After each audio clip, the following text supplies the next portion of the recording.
Hello everyone, welcome to my channel. So you have probably seen x plus 1 by x before, but what if I asked you to jump straight to x cube plus 1 by x cube?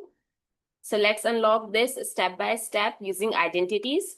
So we have given x plus 1 by x root 3 and we need to find x cube plus 1 by x cube.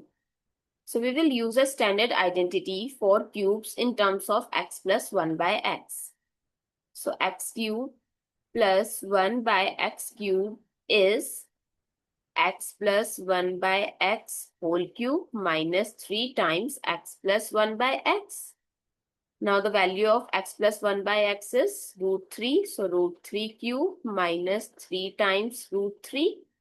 So root 3 cube, we can write root 3 times root 3 times root 3, which is equals to 3 root 3. So 3 root 3 minus 3 root 3 is 0. So a cube of root expression might look scary, but identities make it smooth. So you can apply this trick to any x plus 1 by x expression as long as you remember the formula. So the answer is 0. Elegant and surprising, isn't it?